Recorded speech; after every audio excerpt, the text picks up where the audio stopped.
They thought they'd seen every American weapon. Then the forests erupted with a sound no German officer had ever heard. A mechanical roar that shredded trees, armor, and entire squads in seconds. In that moment, one terrifying truth hit them. This wasn't a machine gun, it was a meat chopper. Late 1944. In the dense, frozen expanse of the Ardennes, German officers surveyed the forest with a confidence sharpened by years of combat. They believed they understood the limits of American firepower. Their assessments, shaped by engagements across France and Belgium, led them to a familiar conclusion. American infantry relied on predictable tools. The M1 Garand, the Browning automatic rifle, the .30 caliber machine gun. Effective, certainly, but none capable of matching the ferocity of Germany's own arsenal. For years, German doctrine had been built on the supremacy of weapons like the MG42. Its blistering rate of fire up to 1,500 rounds per minute had dominated battlefields from the Eastern Front to Normandy. When infantry needed heavier support, the 20mm flak guns or the high-velocity cannons mounted on Panzer IVs and Panthers were expected to crush any resistance. These machines had defined German tactical thinking since 1939. They were the standard against which enemy weapons were measured. And to the officers in the Ardennes, nothing the Americans possessed seemed capable of shifting that balance. Their intelligence reports reinforced the belief U.S. units were well supplied but mechanically conventional. Their machine guns were slower, their anti-aircraft weapons bulky, and their armored vehicles powerful yet methodical. German officers concluded that American firepower was strong, but fundamentally comprehensible, something that could be countered through speed, discipline, and the element of surprise. As preparations for the Ardennes offensive continued, many felt a familiar sense of certainty. They had faced Allied machine guns, artillery barrages, and air support before. Nothing on the ground had ever matched the raw destructive density of their own automatic weapons, but hidden behind American lines, mounted on a platform unfamiliar to German doctrine, stood a weapon they had not accounted for. Its design originated in the realm of anti-aircraft defense.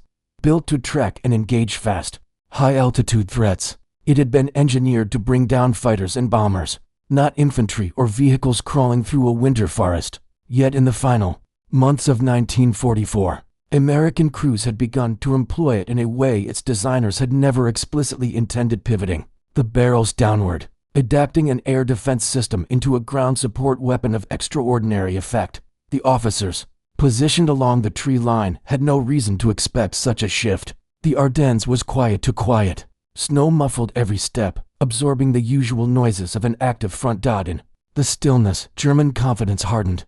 They believed the Americans lacked the capability to halt a concentrated breakthrough. The terrain favored infiltration, and the fog that rolled between the pines had already grounded Allied aircraft. Everything suggested that German firepower, speed, and surprise would dominate the coming battles. But beneath that silence lay a miscalculation. The Americans had brought something into the forest that did not fit the German understanding of ground warfare. It was not a machine gun in the conventional sense, nor artillery, nor a weapon any German officer had studied in training manuals. Its presence was unknown. Its effect had not yet been witnessed. Just after dawn, as reconnaissance units began to move, a faint mechanical hum drifted through the trees. Slow at first and natural, rhythmic unlike the rapid chatter of the MG42 or the steady pulse of an engine warming in the cold. German officers paused, unsure of what they were hearing. The sound carried through the pines with a metallic undertone, rising and falling in measured intervals. They had no name for it, no frame of reference, no expectation that a weapon designed for the skies was now aimed at the earth beneath their boots. The hum grew louder, the forest began to tremble, and in that moment, the officers realized they were hearing something entirely new. As the Luftwaffe swept across Europe in the late 1930s and early 1940s, American planners faced a grim realization. Any army unable to defend itself from fast, low-flying aircraft would be crushed long before its infantry fired a shot. German dive bombers and fighters had torn apart nations in weeks. The United States understood that the age of slow, static anti-aircraft guns was over. Heavy 90mm batteries could hit bombers, but they were too slow for fighters. Light machine guns were fast but lacked fire density. What America needed was something entirely new, a weapon that could move with the army, track fast targets, and fill the sky with so much fire that even the quickest aircraft had no escape. From this urgency came the M45 Maxim mount, a rotating, electrically powered turret carrying 4.50 caliber Browning machine guns. It wasn't built for elegance, it was built for volume. When the mount tracked across the sky, it delivered a wall of fire dense enough to tear apart attacking aircraft before they could complete a dive. Behind this innovation stood a U.S. industrial engine unmatched anywhere in the world. Factories across Detroit, Cleveland, and Chicago worked day and night. Welding sparks lit up entire districts, conveyor lines rattled. With steel housings, trigger assemblies, electrical motors, and ammunition links, it was not genius that powered this system. It was urgency, scale, and a nation mobilized to outbuild any enemy. But something unexpected happened at the front. When the barrels were depressed toward the ground, the M45 became far more than an anti-aircraft mount. Infantrymen realized that for Brownings, firing together delivered a ground-level storm unlike anything in previous wars. Trees shattered, vehicles buckled, infantry formations disappeared. German intelligence noted quad heavy machine gun mounts in captured documents, but officers reviewing the reports often dismissed them as exaggerated. On one margin, an analyst famously wrote, "Impossible in field conditions." They had studied American tanks, they had studied American artillery, but they had not studied this. As winter closed around the Ardennes, German officers remained confident. They believed they understood American firepower completely. What they did not know was that a weapon designed to defend the skies was now pointed directly at the forests they were preparing to attack. Night settled heavily over the Ardennes, pulling a dense winter fog through the trees until the forest felt narrow and airless. Visibility dropped to just a few meters. The snow absorbed sound, muting the crunch of boots and the clatter of equipment as German infantry moved into position for a probing attack. It was the kind of operation their officers had rehearsed countless times. Advance quietly, test American lines, map resistance, withdraw before daylight. Nothing about it suggested danger beyond the ordinary. The men were confident. They had faced American units before. They had survived Garand volleys, bar bursts, and the slow, deliberate beat of the .30 caliber Browning machine gun. To them, these threats were familiar and manageable. The officers briefed their platoons with calm assurance. American infantry firepower was predictable. They reminded the men, the key was to move quickly, stay low, and close the distance before the Americans could bring supporting weapons into play. If the defenders reacted strongly, the patrol would fall back and adjust. It was a pattern repeated across countless engagements in 1944. Shortly after midnight, the first German team slipped forward. The forest whispered with the faint scrape of boots and the low murmur of commands passed from man to man. The Americans had been unusually quiet, their positions concealed behind the fog and the uneven terrain. The Germans expected small arms fire, perhaps a burst from a machine gun nest once their presence was detected. They anticipated resistance, not catastrophe. Then it began. From the darkness ahead, a sudden eruption of red-orange tracers sliced horizontally through the fog, turning the night into a strobing, hellish glow. The first volley tore through the tree line, with a violence none of the Germans had ever witnessed. Branches exploded into splinters, entire saplings sheared in half. The air filled with the hiss of superheated metal, the crack of shattering wood, and the screams of men caught in the open. The weapon announcing itself from the American line did not sound like a conventional machine gun.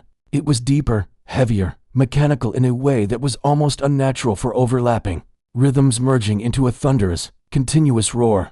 Survivors later described it as metal screaming, a sound that seemed to vibrate through the bones and drown out every other noise in the forest.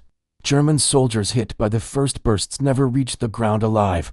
The rounds struck with such density and speed that men were cut down mid-stride, collapsing into the snow before their comrades even realized the attack had begun. The shower of tracers illuminated the fog, like lightning, giving the moment a surreal, slow-motion clarity. And always, behind it, the unbroken mechanical roar that swallowed commands, drowned out warnings, and made communication impossible. One German diarist described it simply. It felt like the world was being cut open. Another, recalling the moment decades later, said, "We had no weapon that could answer it." The statements were not exaggerations. Entire sections of the forest floor were shredded as if scraped by an enormous blade. The rate of fire was too high for individual shots to be distinguished. It seemed instead like a continuous beam of destruction, slicing across the terrain. Officers tried to restore order. They shouted commands, waved their men to cover, attempted to regroup the forward elements, but their voices vanished beneath the thunder. Some attempted to identify the weapon. Others assumed it was multiple American machine guns firing simultaneously. But the volume, the precision, and the sheer density of fire told a different story. This was not the familiar beat of a Browning or the steady rhythm of a Garand line. As the bursts moved across the treetops and down toward the ground, even experienced NCOs froze. They watched entire squads melt into the fog, the outlines of men disappearing as the barrage tore through the undergrowth. The forest floor, moments earlier quiet and still, had become a landscape of shattered branches, pulverized bark, and bodies lying motionless in the snow. German officers soon realized that their doctrine offered no immediate counter. Their standard light machine guns, even the formidable MG-42, could not match the volume of fire. Their 20mm flak guns were too heavy to reposition under pressure. Mortars required time they no longer had.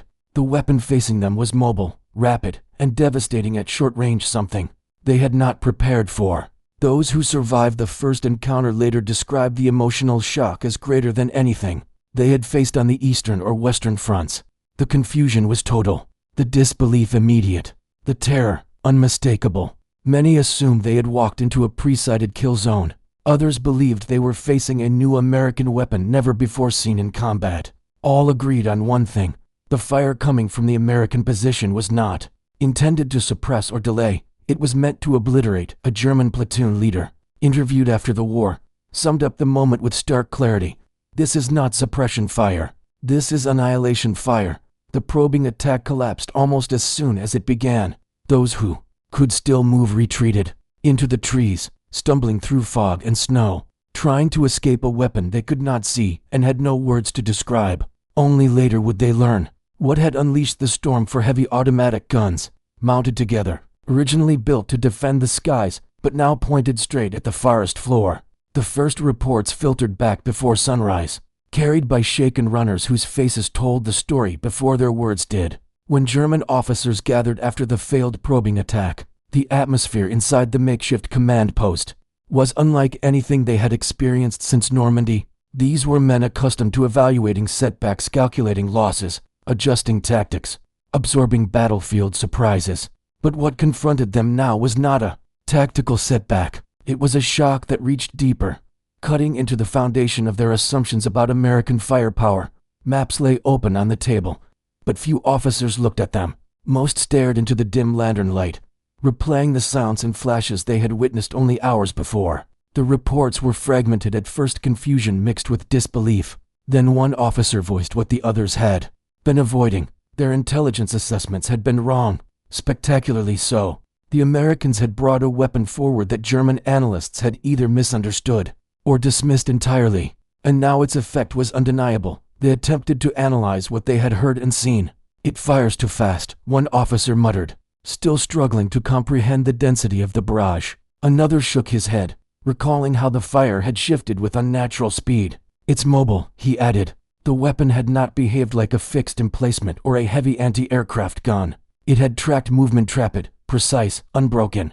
A third officer, his voice unsteady, said what many were thinking: "It kills everything that moves." The descriptions from the front were consistent. Entire sections of forest had been cut open. Men caught in the open had no chance to escape or even take cover. Those few survivors who staggered back toward their lines were unable to offer technical details.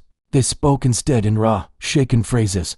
A captured German sergeant, questioned by Allied intelligence later in the war, offered a blunt summary: "We feared the Browning more than American tanks." Another POW, attempting to explain why his unit had refused to advance again after hearing the weapon, admitted, "It made us freeze in place. Not even artillery had that effect." For German infantry, who prided themselves on discipline, cohesion, and the ability to withstand pressure, this reaction was unprecedented.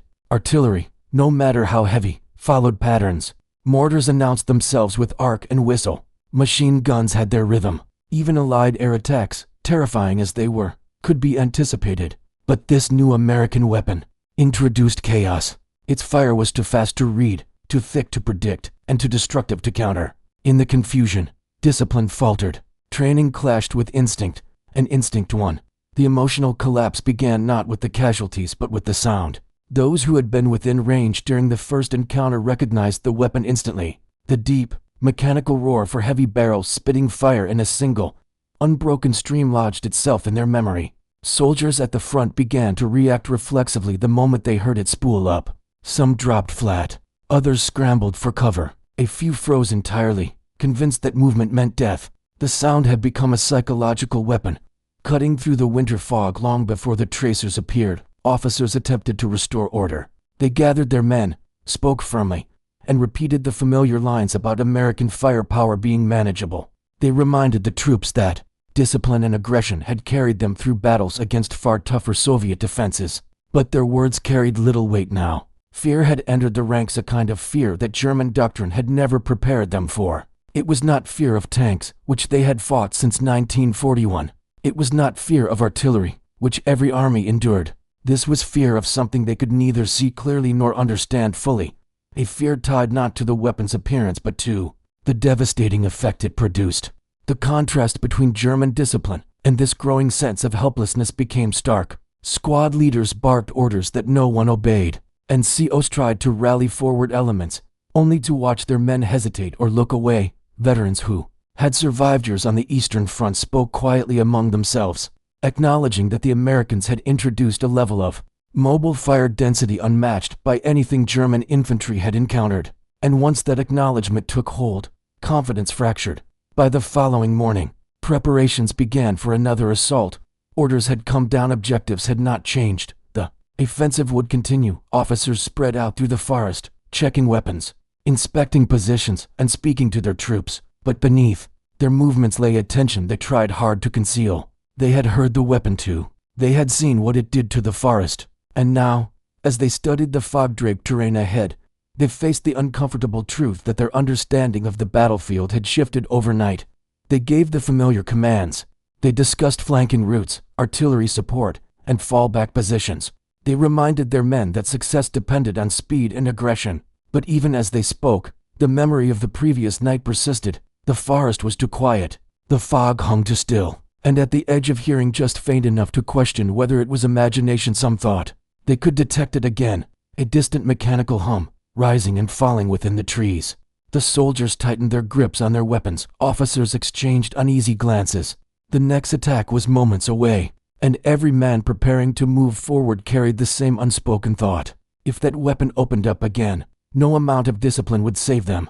The weapon's reputation spread long before most soldiers knew its official designation. In the American ranks, crews assigned to the quad-mounted Brownings quickly adopted a blunt, unvarnished description of what it did on the battlefield. When 4.50 caliber guns fired together, generating more than 2,000 rounds per minute, the effect on charging infantry was so sudden and overwhelming that troops began referring to the system as the meat chopper. It was not a formal nickname, nor something coined for dramatic effect. It came from the way the weapon operated, an unbroken stream of heavy fire that tore through anything in its path. American gunners, who used it against German counterattacks in Normandy, the Hurtgen Forest, and later in the Ardennes, recalled that enemy formations simply collapsed in front of them, often before the Germans realized what they were facing.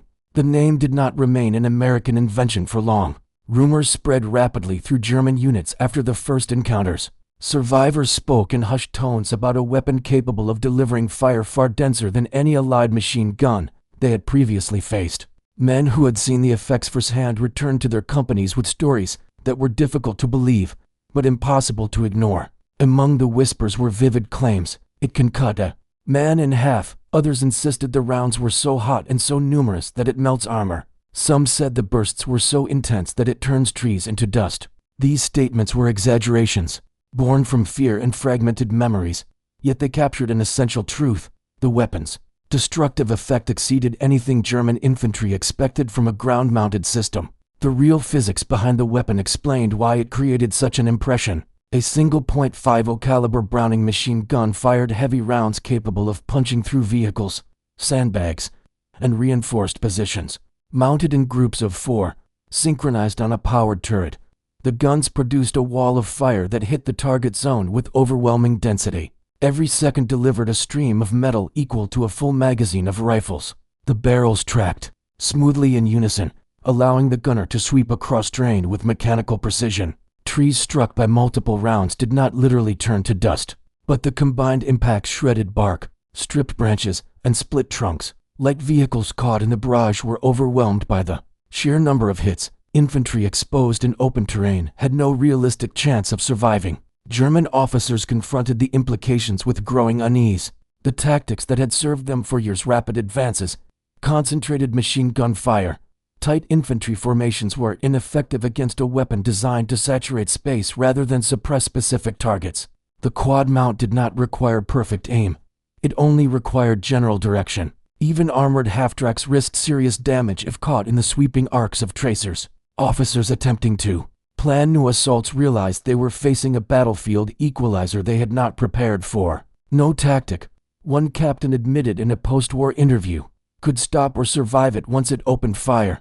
The visual impact of the weapon only deepened its reputation. In the fog-heavy winter of 1944, the tracers cast an orange glow across the forest, illuminating the mist with strobe-like flashes. The bursts carved through the Ardennes like rotating blades, leaving behind splintered stumps and toppled branches. Soldiers reported that the fog itself seemed to shimmer under the barrage, lit from within as arcs of glowing metal tore across the landscape. After engagements, trees looked as though they had been chewed through, stripped, gouged, and frayed at the edges by sustained .50 caliber fire. Before long, German infantry learned to identify the weapon by sound alone. The deep, mechanical roar of 4 Browning barrels spinning up became a psychological warning, stronger than any shouted order. Units preparing to attack would freeze the moment they heard the distinctive hum. Veterans refused to advance across open ground if they believed a quad mount was positioned ahead. Patrols that might have pressed forward under artillery fire stopped short when they recognized the low rumble of the turret powering into motion. By late 1944, it was clear to both sides that the weapon's influence extended beyond its physical destructive power. It had become a presence on the battlefield, a symbol of American fire density and industrial might. Its effect on morale was as significant as its effect on trees, vehicles, or fortifications. Some weapons shift the balance of firepower, others alter the psychology of war itself. The meat chopper belonged to the latter category. It did not merely win engagements, it broke spirits. The first encounters with the quad-mounted 50s forced German officers to confront a new battlefield reality. Their traditional assault doctrine, built on rapid movement, tight formations, and concentrated machine gun support, simply collapsed under the weight of this weapon. Mass infantry pushes that had succeeded from Poland to the Eastern Front were now suicide. The quad .50 could sweep open ground faster than men could crawl across it. Reports from the front described the same pattern over and over. Squads torn apart before reaching cover, machine gun teams silenced instantly, and attempts to flank shut down by rapid turret pivots. Even armored cars and half-tracks avoided sectors where the weapon was suspected. Light armor that once accompanied assaults became liabilities. A single sweep of .50 caliber fire could punch through thin side plates or shred exposed crews. American mobility made the situation even worse. Mounted on trucks and half-tracks, quad .50 crews repositioned constantly. One gun could appear in different parts of the battlefield within minutes, creating the illusion of multiple heavy positions. German scouts misjudged defensive strength, delaying attacks and sowing confusion. Frontline commanders sent increasingly bleak reports to higher headquarters. They warned that advances could not continue without unacceptable losses. They emphasized that the danger did not come from tanks or artillery threats they had trained to overcome, but from a weapon whose fire density broke apart formations before tactics could even be applied. The emotional toll grew quickly. German doctrine relied on confidence that training, discipline, and superior small unit tactics could overcome allied firepower. But the quad 50 struck at the core of that belief.